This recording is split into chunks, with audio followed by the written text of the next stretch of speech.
Fundación Prodesa presenta su programa. Rubén Rivas Rubio, gracias por esta canción que le hiciste a tu pueblo, mi hermano. ¡Fuya! Promoviendo y desarrollando la comunidad.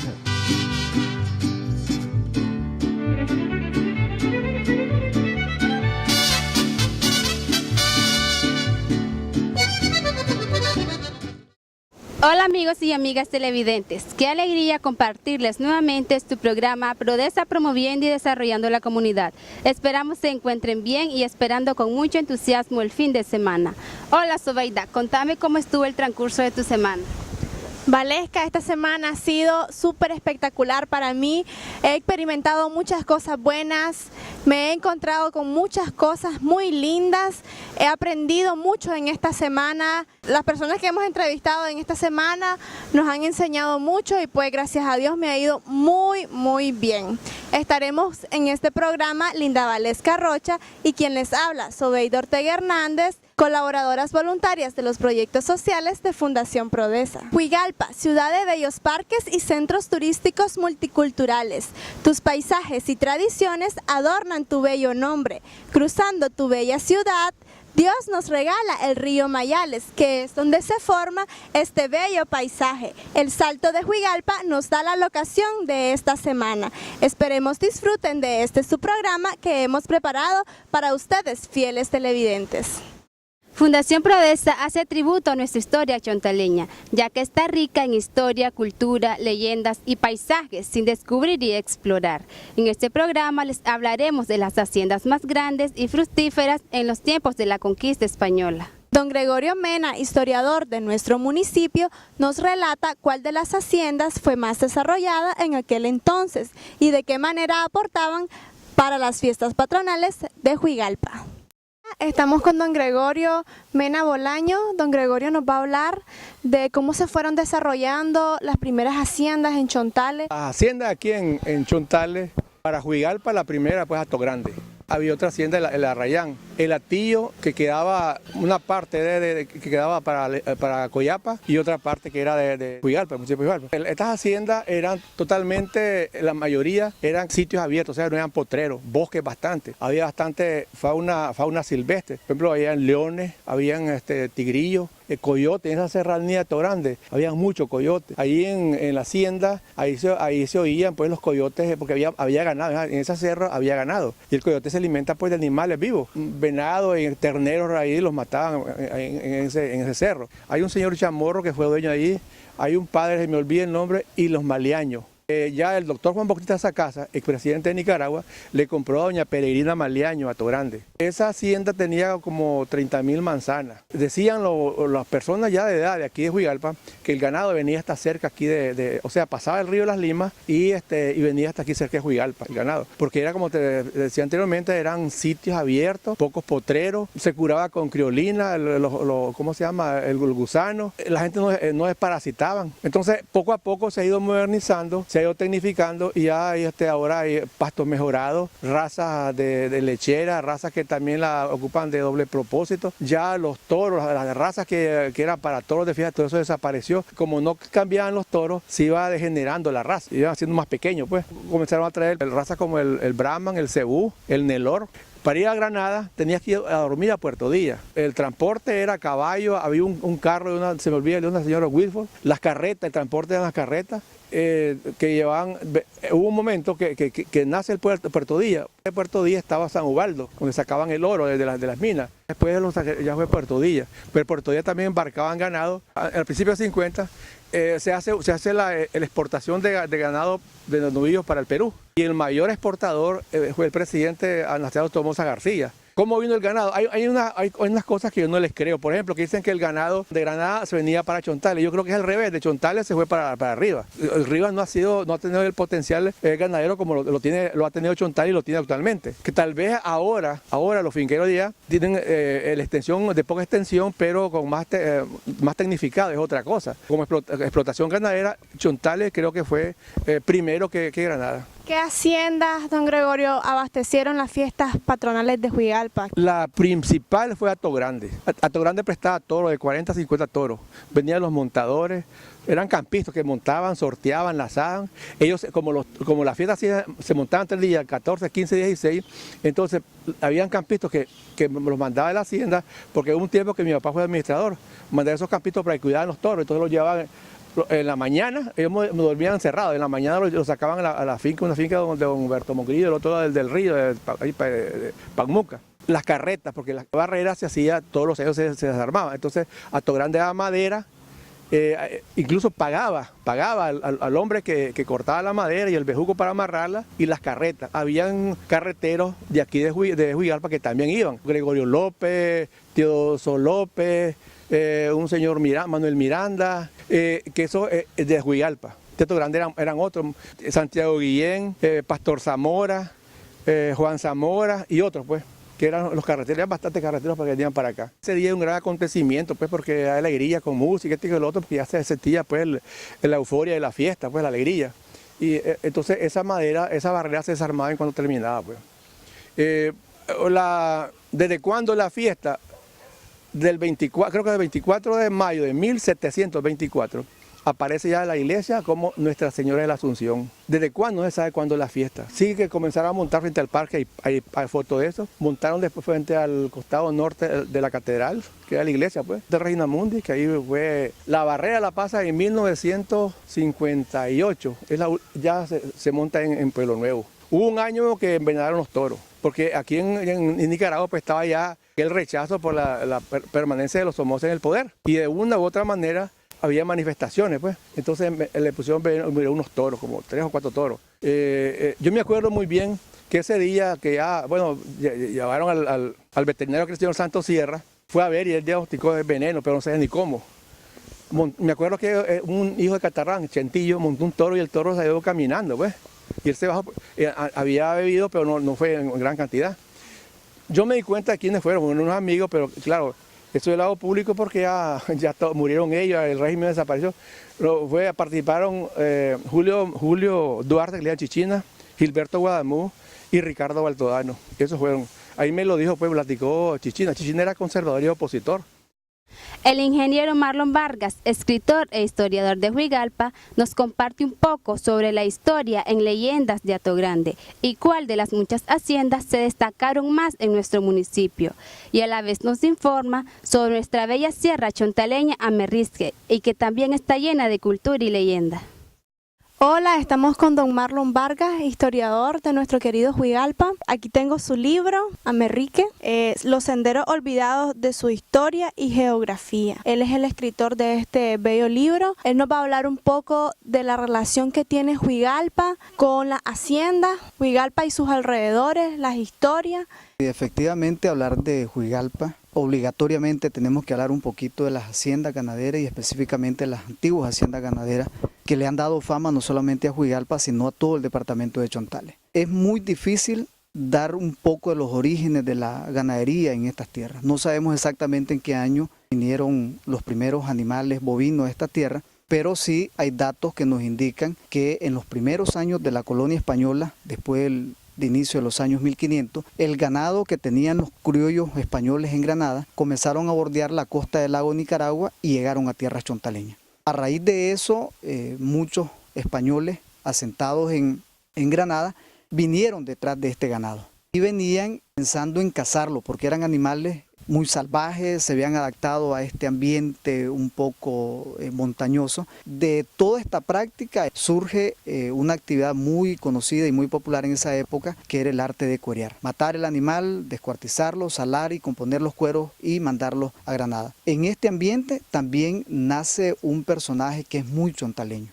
que es el mítico campisto chontaleño, el famoso campisto chontaleño, nace en estos ambientes. Se podrán imaginar ustedes en esa época de paisajes montañosos, de paisajes muy agrestes. Este personaje montado en caballos criollos perseguía el ganado juidor hasta darle alcance y matarlo en el acto para aprovechar sus carnes. A raíz de ahí, algunos granadinos vieron más fácil quedarse en estas tierras que estar viajando a cazar ganado. Comenzaron a tomar posesión de grandes pedazos de tierra y surgen así las primeras haciendas ganaderas en Juigalpa y posteriormente en Chontales.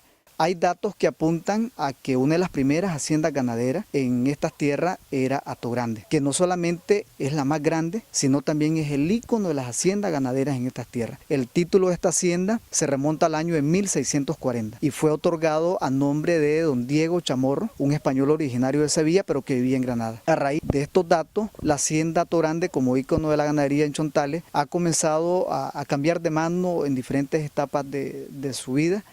Y encontramos, por ejemplo, datos que nos apuntan a que uno de los dueños, Fermín Ferrer, fue presidente provisional en la época de William Walker, pero antes de la hacienda había sido de un señor de Rivas, Indalecio Maleaño Valdés, y es él el que después le hereda la hacienda a María Peregrina Maleaño, una hija de él. Peregrina se la vende posteriormente en la década de los 30 del siglo pasado, al señor Juan Bautista Sacasa, que fue presidente de Nicaragua en esa época, que es el abuelo de Roberto Rondón, el actual dueño de la hacienda de hoy. Pero hablar también de hacienda no es solamente hablar de Hato Grande. En Juigalpa tenemos haciendas de reconocida popularidad como Guapinolapa, El Arrayán, San José de los Gómez, una hacienda de 41.000 manzanas. En un inicio era de don Luciano de la Cuadra, en los años 1850 por esa época. Pero también en otros municipios habían haciendas muy grandes y muy famosas, por ejemplo, Cuizalá, en el municipio de Comalapa, que era de un español de apellido Robleto, y posteriormente fue del señor Francisco Robleto, Chico Robleto le llamaban en esa época. Y solo para que tengan una idea de la opulencia de estas haciendas, se comenta que en el testamento de don Francisco Robleto, aparte de heredar miles de manzanas de tierra, también heredaba 17.500 cabezas de ganado. Y cerca de 7.000 bestias entre mulares y caballares. O sea, eran haciendas muy grandes y eso te da una idea por qué la fama que Chontales es tierra de ganado, de ganaderos. Entonces es un poco de la historia de Juigalpa y de Chontales que está muy impregnada en las haciendas ganaderas. Hablar de las haciendas de Chontales, y no propiamente de las de Juigalpa, sino de Chontales, no es solamente hablar de ganado, sino también es hablar de campistos, es hablar de leyenda y de vivencias que esta gente a lo largo de los siglos fueron tejiendo. Por ejemplo, en Hato Grande la gente conoce muy bien la leyenda del lagarto de oro, eso es muy conocido, pero también está la leyenda de la coyota Teodora. Dicen que esta mujer se levantaba a medianoche, dejaba al marido dormido y se iba a vagar por los campos de la hacienda, y en una ocasión el marido se enteró de esto y observó que la mujer se convertía en una gran coyota. Vino al pueblo a pedirle consejo al sacerdote de la época y el sacerdote le dijo que la castigara, la golpeara con un cordón que le dio bendecido. El hombre se fue, pero la recomendación era que no la castigara después de convertida, sino antes de hacerlo. Pero el hombre, lógicamente espantado por la escena que estaba viendo, decidió castigarla hasta después que se convirtió. Y fue como una maldición, y todavía la gente de Hato Grande dice que esta mujer anda convertida en coyota, deambulando por los parajes de la hacienda. También en Hato Grande fue muy popular la vivencia de Pancho Bonilla, un campista que dicen que con solo volver a ver los cascastes de animales muertos los levantaba, y que en una ocasión dicen que venía por un potrero compartiendo el camino con Vicente Hurtado Catarrán, y que Pancho Bonilla le propuso, al ver un cacaste de un toro muerto, que si se lo levantaba, si lo sorteaba. Catarrán bajó de su caballo, tomó su curtido, el cacaste se levantó y comenzó a sortear el cacaste a medio potrero. Entonces ese tipo de vivencias están muy impregnadas en las haciendas ganaderas. Mucha gente habla inclusive de pactos con el diablo en las haciendas, a cambio de riqueza. Por ejemplo, en La Pitaya, una hacienda de Comalapa, que era de una familia Burgos de Granada, hay una piedra donde hay unos dibujos grabados que son dibujos indígenas. Los lugareños dicen que son marcas de fierro de los hacendados que le vendieron el alma al diablo. No, son leyendas, son narraciones de la gente que en medio de la idiosincrasia de nuestro pueblo ha ido sobreviviendo por siglos, y que realmente vale la pena rescatar esa vivencia porque forman parte de lo que somos, forma parte del pueblo chontaleño y lógicamente de nuestra identidad. Háblenos un poco de la historia de Amerrisque, qué es lo que contiene este libro. Háblenos de la belleza de nuestro patrimonio, pudiera decirse, nuestra bella Amerrisque. Sí, en el caso de Amerrisque y el libro que tenés ahora en tus manos, este es un proyecto que lo había venido organizando desde hace varios años a partir de las continuas visitas que había hecho a la sierra, Y de ahí surgió la idea de contar un poco de la historia y de la información que tiene que ver con esta portentosa sierra que casualmente tenemos frente a nosotros. Algo que es muy importante destacar antes de hablar un poquito de Amerrisque es que no es una cordillera, es una sierra, Sierra Chontaleña de Amerrisque. Forma parte de la sierra de la cordillera central de Nicaragua, eso es muy diferente, pero propiamente el sistema montañoso es una sierra. La importancia natural de esta sierra es que sirve como una muralla natural que determina en cierta medida las condiciones climáticas de varios municipios del departamento de Chontales. ¿Por qué? Las principales alturas de esta sierra están cerca de los 1000 metros de altura sobre el nivel del mar. Entonces sirve como una barrera natural que logra intersectar las lluvias que vienen del Caribe o el este de Nicaragua, y ya a la parte de Huigalpa podemos ver que esas lluvias ya no pasan, entonces hay un poco de contraste de clima. Específicamente en el caso de Huigalpa el clima es seco comparado con la parte este de la sierra, que donde el clima es un poco lluvioso. Hablar de Amerrisque también no es solamente hablar de naturaleza y geografía, también es hablar de historia y hablar de cultura. Hay fuentes, y eso yo lo estoy comentando en el libro, que están relacionando el término de Amerrisque con el nombre de América. Nosotros hemos aprendido en la escuela que el nombre del continente americano proviene del navegante Américo Vespucio, pero hay fuentes históricas que están promoviendo la idea de que el término Amérique es el término que le ha dado el nombre a nuestro continente. Aparte de eso, también en Amerrisque es muy popular la famosa leyenda del cacique Chontal, y también en el libro yo traigo un poco a debate sobre esta leyenda, si realmente es un mito, es una historia. Hay fuentes bibliográficas que dicen que esto no tiene que ver nada con un mito, sino que es un hecho histórico. Por ejemplo, Julián N. Guerrero, él en su obra dice que la leyenda del cacique Chontal es un hecho histórico, y hay varios historiadores que apuntan hacia esa parte. Lo importante de la leyenda y lo que estoy presentando en el libro es que se vean las dos partes, quienes dicen que es una leyenda, quienes dicen que es un hecho histórico, y al final yo creo que la conclusión la tiene el lector. Lo otro también es que de una u otra manera esta leyenda forma parte del acervo cultural de los chontaleños. También Amerrisque tiene que ver mucho con la ganadería en Chontales.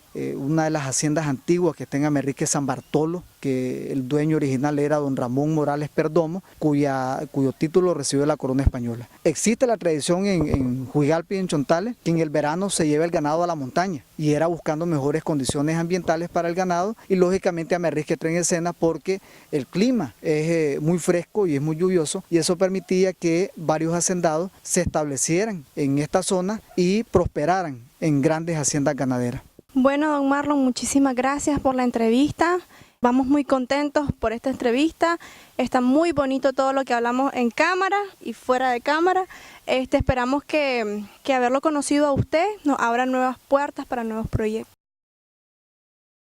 Don Luis Arauz Castilla, propietario del famoso Torito Pinto, que nos acompaña en muchas actividades, nos cuenta por qué tiene esta tradición y cómo ha sido la experiencia de tener un torito domesticado.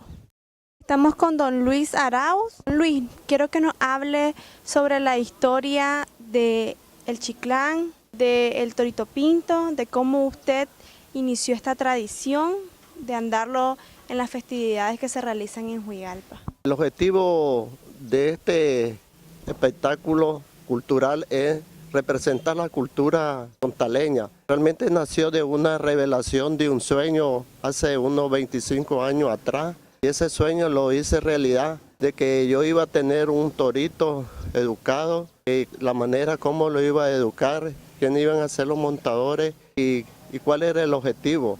Y realmente de esa fecha, hace 25 años atrás, pues he venido con esta tradición representando la cultura de Chontales. Como usted mira, los quesos simbolizan la producción de nuestros chontaleños. Y este toro así aún se mira en muchas partes, que se dificulta la entrada de los vehículos, los alimentos y los quesos. La producción de quesos se saca de esta manera en lomo de los toros. Una cultura central de hace muchos años atrás, y que yo la he venido rescatando aquí en el pueblo de Huigalpa. Después de ese sueño que yo tuve, entonces yo trabajaba en ese tiempo en una arrocera. Con un compañero mío de trabajo tenía ese Torito Pinto. Le platiqué que había soñado de esa manera, que iba a tener un torito bonito, que lo iba a educar y que si me lo vendía, Entonces él aceptó la propuesta y la idea mía, entonces lo traje a Juigalpa. Aquí lo anduve amaestrando por las calles, primero con objetos pesados. Cuando él conoció las calles, entonces monté mis hijos, que en esa época mi primer hijo tenía 6 años, que era Dolores del Cobre. Entonces ella se montó en ese toro durante 7 años, los 6 hasta los 13. Y así después Huelo y Manuel, y así continué con esa cultura. Sí, el Toro Pinto vivió 13 años y se murió de un infarto alcohólico. Él pues en ese tiempo yo lo acostumbré, como era mi compañero íntimo, que yo salía en la fiesta, los carnavales, en todas las fiestas de agosto. Realmente que nos divertíamos y echándonos unos tragos, y realmente falleció de un infarto alcohólico. Después del Toro Pinto tuve un cieguito que era muy bonito su presentación, porque él caminaba, yo le metía la mano así en la boca y él caminaba así de esa manera, pero adquirió una maña que realmente que cuando lo tocaban pateaba. Entonces no, miré que no era recomendable. Como era cieguito, pero se llamaba cieguito, pero realmente miraba quizá mejor que uno que tuviera la vista, porque por medio de su olfato era tan fino que de una 100 metros, 200 metros me sentía el zacate si estaba verde, me sentía a mí y sentía cualquier objeto. Tuve 5 años con él dando esa presentación, siempre cargando estos sacos representando la cultura de Chontales. Ahorita el Chiquilán tiene 13 años de andar en esta representación cultural, que realmente le ha gustado mucho a las madres de los niños, porque son infinidad de fotos que se han montado en el lomo de este torito, y entonces eso es un recuerdo para mí, eso es un orgullo para mí, que una madre me diga con todo amor, préstame el torito para tener una fotografía de él. Cuidándolo así llega hasta los 20 años de sobrevivencia. Lleva 13 y puede pasar más de los 20 años así con el trabajo que yo le estoy con las presentaciones y el trabajo que está realizando. He andado en varios departamentos, Huaco, he andado en Granada, Masaya y aquí en la mayoría de los municipios de Juigalpa. Que el Señor me permita mi salud, porque si Él me reveló ese sueño que yo iba a ser un personaje para representar a la cultura, lo haré hasta que Él me permita. Lo decidí de sacar por la fama que Él tenía a nivel nacional y más allá nacional, porque son muchísimas las fotografías, los reportajes periódicos, como unos 50 reportajes de buenas magnitudes, hablando de Él. Hablando de la representación que ha hecho en Chontales, hablando de su educación y hablando de las culturas. Como ustedes lo miran, que no es un toro tan normal, sus dientes son salidos, su cabeza es bastante ancha, los cachos bastante agudos. Entonces todo esto era una gracia natural. Esta es una deformación genética que posiblemente que cuando la mamá estaba panzona de este toro, tomó le proporcionó alguna vitamina o alguna inyección que le provocó esta deformación genética. Realmente es que lo queríamos como un miembro más de la familia, y el día que se murió realmente la mayor parte de la familia nos causó mucho pesar, lloramos, lamentamos, la gente dio su pésamo. Los diarios publicaron la muerte del Toro Pinto. Uno de ellos fue la periodista Tatiana Rochú, sacó una foto y un reportaje donde decía que la muerte del Toro Pinto estremecía a los juigalpinos porque era una pérdida folclórica que se perdía. Sí, lo velé, aquí tuvieron muchísima gente, como fue el 13 de agosto, el día del carnaval. Terminando el carnaval, yo viniendo ahí de la barrera para mi casa, ahí por la casa de Don Mundo Atol, sufrió el infarto alcohólico, entonces de ahí lo traímos aquí en un vehículo. La gente, en ese tiempo existía todavía un canal, se difundió la noticia por el canal y la gente concurrió aquí a darnos el pésamo, al mismo tiempo se veló y las carnes, sí, como no tenía ningún microbio, se la dimos a los que estaban aquí, se les hizo asada, se la llevaron, se la comieron y fue una alegría cultural. Y entonces yo decidí de sacar la cabeza para tener un recuerdo de él como un miembro de la familia. Huigalpa no es solo rica en historia y cultura, es tierra de personajes importantes que día a día van haciendo historia en nuestro municipio. Esta segunda parte se la dedicamos a la pasión por el periodismo, fusionado con el deporte rey de nuestro bello país. Dos de nuestros grandes cronistas deportivos nos cuentan su historia. Oscar González, cronista deportivo, nos cuenta cómo inició en el deporte, narrando y comunicando a la población lo que se vive en el deporte rey de nuestro país. Hola, estamos con el cronista deportivo Oscar González. Don Oscar nos va a hablar de cómo él se abrió paso siendo cronista, narrador deportivo. Bueno, primero muchísimas gracias, ¿verdad?, por darme esta oportunidad de comunicarme por medio de su programa.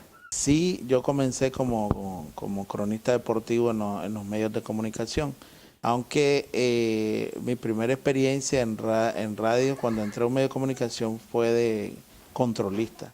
Así fue que inicié yo. Todo surgió allá por los años 1980, cuando en un campo de béisbol conocí a un amigo que hoy pues como mi hermano, Manuel García, mi compadrito, anotando béisbol. Y me llamó mucho la atención eso, yo me acerqué a él en un campo de béisbol en mi amada comarca San Esteban.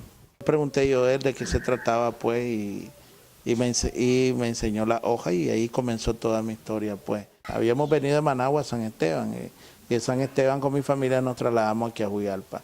Aquí tuve la dicha de conocer a un hombre llamado Alejandro García Calero. Ha sido y es pues el máximo dirigente que ha habido en cuanto al deporte aquí. En esa época, después del triunfo de la revolución, se hicieron una liga de béisbol y él me involucró ahí, pues recomendado por mi tío Rito José Lumbí, ¿verdad?, que en paz descanse. Me recomendó porque necesitaban anotadores de béisbol y ella tenía una noción, ya hacía mis anotaciones, ¿verdad?, a mi modo, con mis claves. Resulta que él, junto con Juan Manuel, me enseñaron a anotar béisbol. Ahí fue donde ya surge el cronista deportivo posteriormente, porque don Alejandro manejaba un programa aquí que se llamaba Deporte Revolución. Entonces, don Alex, ya cuando yo tenía conocimiento de béisbol por medio de la anotación oficial, nos involucró tanto a su hijo como a mí desde temprana edad, ¿verdad? Yo tendría unos 14 años, Juan Manuel tendría unos 12 años. Nos involucró en la radio, pues, pero llegábamos a leer algunas notitas y ahí nos fuimos familiarizando con el micrófono. Ahí comienza mi historia, ¿verdad?, porque yo empecé a hacer programas. Radio Revolución se traslada de local, estaba frente a la casa del poeta Rochú, y se traslada de local donde ahora es la alcaldía municipal. Ahí era Radio Revolución, uno de los mejores estudios que hubo en ese tiempo en Nicaragua.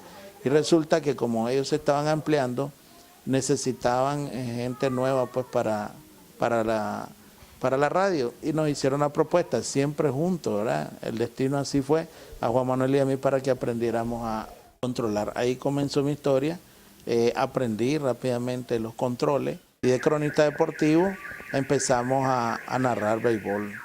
Empezábamos con las ligas municipales, departamentales de Chontales, y posteriormente vino la primera división, ya a finales de los 80, pero siempre las circunstancias de la vida te va dando otras alternativas, ¿verdad? Yo siempre le he dado gracias a Dios porque esa época de los 80 fue cuando yo me formé. Entonces también don Edwin Sabla me recomendó y ahí surgió otro personaje que es un broderazo mío, que es Wilmor León García, que trabajaba, era el jefe de transmisión de la radio. Surge la oportunidad de que yo fuera locutor. Ya narraba béisbol, pero no, y era controlista, pero no era locutor. Y a mí me encantaba la locución también. Pero resulta de que por la coyuntura en la época, en una ocasión el Servicio Militar Patriótico pues hizo el llamado a varios trabajadores de la radio. Y en eso la radio se queda como tambaleante, sin personal.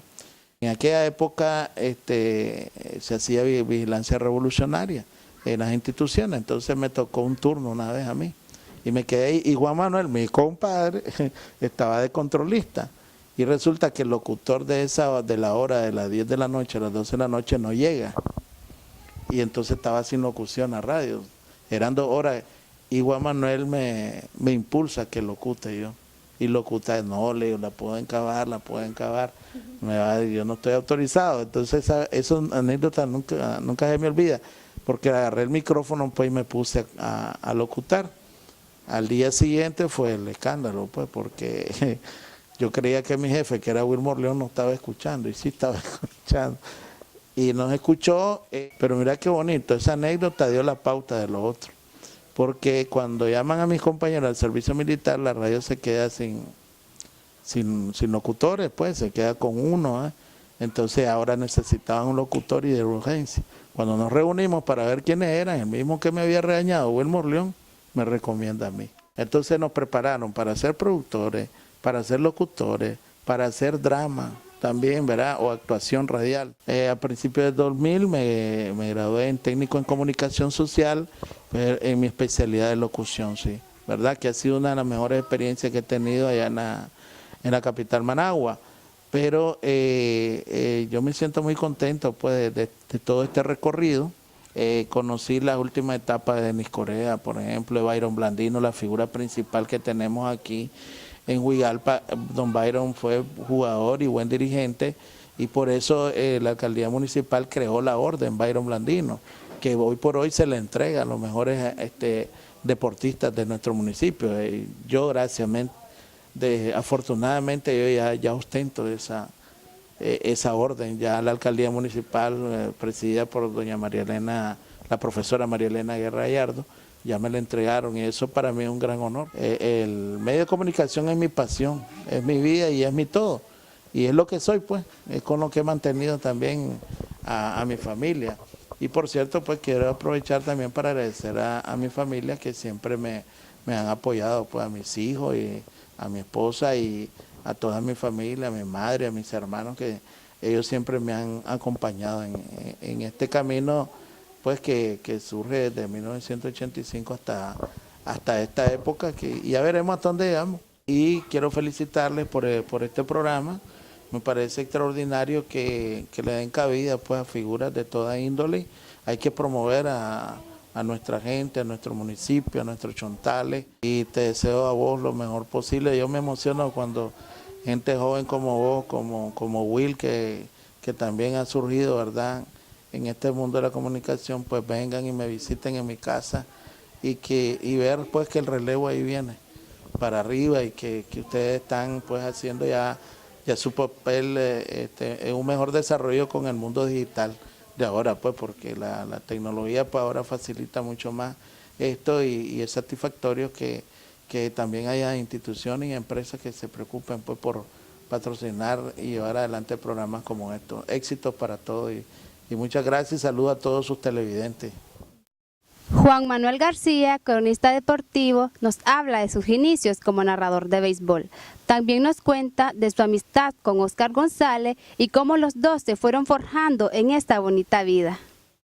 La historia comienza siendo niño. Cuando yo tenía la edad de 9, 10 años, me comenzó a gustar el béisbol. Mi papá me llevaba a los estadios, yo miraba béisbol por la televisión y me identifiqué con lo que es la crónica deportiva y me gustaba hacer eso. Recuerdo que cuando niño yo practicaba eso en el patio y jugaba de esa manera. Escuchaba los programas deportivos, miraba los programas por televisión, las transmisiones por televisión y yo como parte de mi infancia, como mis juegos en esa tierna edad, así lo hacía. Cuando iba transcurriendo el tiempo y los años, mi papá tenía un programa deportivo en una emisora aquí en Chontales y a mí me llevó junto con Oscar González al programa deportivo. Lógicamente que nosotros éramos chavalos y los nervios se apoderaban de nuestras emociones y lo que hacíamos inicialmente era leer nada más. No desarrollábamos comentarios, no desarrollábamos ningún tema. Mi papá nos estaba abriendo el camino, sembrando los primeros pinitos y así comenzamos a perder el nervio. Algo que no fue muy fácil, tardó su tiempo, pero comenzamos nosotros a establecernos.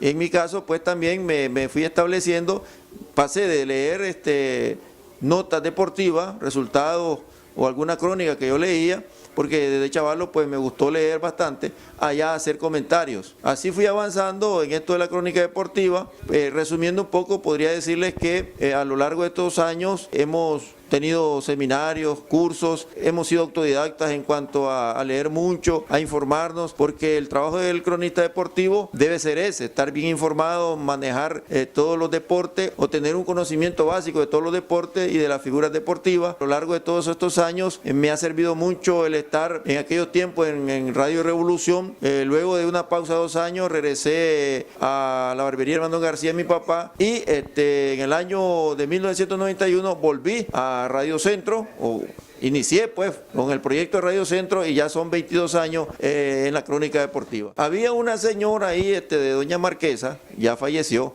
es la mamá del amigo Lombardo. Yo siempre me gustó jugar solo, a mí me gustó jugar solo. Y en esos primeros años de mi infancia, en ese amor que yo tenía al micrófono, a ser un locutor deportivo, un narrador, un comentarista, yo agarraba un palo pequeñito así como señal de micrófono y yo me ponía a gritar, a narrar y a hacer una labor como de un locutor, un cronista deportivo, como que si estaba narrando un juego de béisbol o como que si estaba haciendo un programa deportivo. Bueno, y narrarle cómo lo hacía yo en ese momento. Los jugadores de aquel tiempo. Bueno, en estos momentos viene Matías Riggi Jackson, cuarto bate de los Yankees de Nueva York. Y en eso doña Marquesa iba pasando y se quedaba así doña Marquesa. Y yo con aquel palo y decía, bueno, lanzando el pitcher Burr Hutton por los Dodgers de Los Ángeles. Burr Hutton levanta los brazos, se impulsa, ya lanza home, le tira a Riggi Jackson incorrecto, un batazo alto, largo, enorme por el right field. La bola se va y se fue de jonrón y los Yankees anotan otra carrera más. Y doña Marquesita se quedaba. Pero no bastaba con eso, venía doña Marquesa y le hacía esto donde mi mamita, doña María Auxiliadora, y llegaba doña Marquesa con cara de circunstancia donde mi mamá, doña María Auxiliadora, y llegaba doña Marquesa, con el respeto a ella, ¿verdad? Chilito, tenga cuidado con su niño, le contestaba a mi mamá. ¿En qué, doña Marquesa? Chilito, yo creo que su niño es loco. ¿Por qué, doña Marquesa? Ahí lo veo hablando como loco en el patio, pegando gritos como loco. Le decía a mi mamá, no, doña Marquesa, así es el niño, ahí déjelo. Bueno, dicen que tengo un poco de loco, herencia de la familia, pero nos logramos controlar, pues. No soy una estrella de la crónica deportiva, he hecho este trabajo, pude haber dado más e incluso puedo dar más. El consejo a la juventud es de que sigan estudiando, se sigan preparando. Yo no estudié porque no quise, fíjense que yo soy autodidacta, hasta donde estoy es aprovechando los seminarios, cursos y lo que he leído y lo que he visto, pero sí es importante el estudio. Yo llegué apenas hasta técnico medio en comunicación social, pero sí felicito a los jóvenes que hoy estudian comunicación social. Juigalpa es una ciudad de ganaderos, agricultores, artesanos, comerciantes, poetas y profesionales que encontraron en este lugar la tierra prometida. Como cabecera departamental de Chontales, Juigalpa tiene encantos porque además de su historia llena de eventos épicos, de personajes y de leyendas, está rodeada de bellezas naturales, donde nacen riachuelos y se esconden cascadas impresionantes que invitan más que a gozar entre sus aguas, a contemplarlas y a sentir la fuerza de la naturaleza. Para mí, Juigalpa es un paraíso entre agua y tierra firme.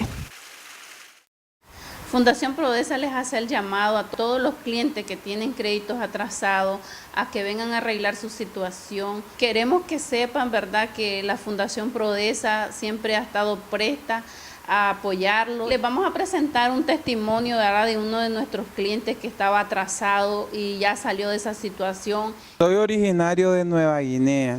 Sí, yo era uno de los clientes número A con Prodesa desde que se fundó Prodesa, cuando comenzaban a dar los créditos aquí en Juigalpa. Fui apoyado, me brindaron apoyo, pero ustedes saben de que uno comete errores, a veces se deja llevar de malas interpretaciones y eso me llevó a cabo a quedar mal con la institución. Yo me presenté aquí y les pedí de antemano que me apoyaran, que me hicieran una rebaja y le doy gracias a Dios que Prodesa me rebajó.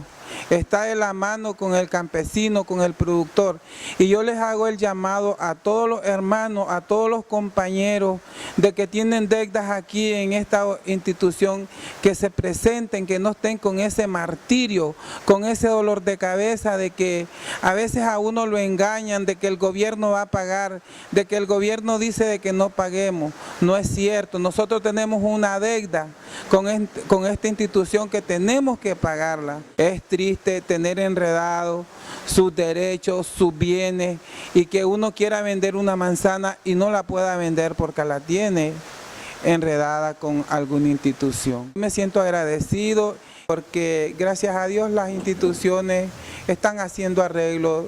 Todo el patrimonio que uno tiene es para sus hijos y entonces ahora sí orgullosamente ya mis hijas van a ser dueñas de lo que ellas poseen. Una de 60, una de 24 y una casa en Nueva Guinea. Escuchamos a don Pedro Espinosa García, ¿verdad? Los invitamos a que se acerquen a nuestras oficinas para cualquier consulta que les podamos ayudar o alguna explicación. Nos pueden llamar al 2512-0268 o al 8727-7729.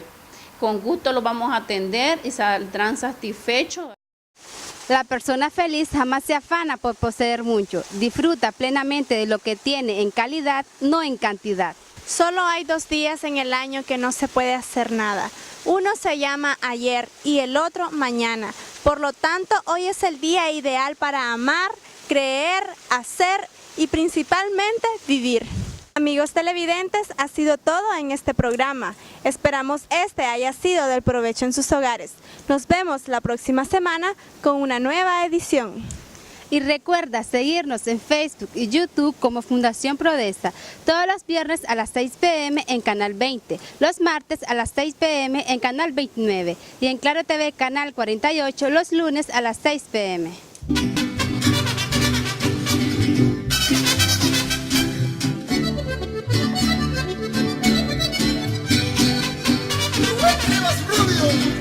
Gracias por esta canción que le hiciste a tu pueblo, mi hermano. Puigalpa es tierra de flores, jardín que ha dado el amor, mujeres que son bonitas.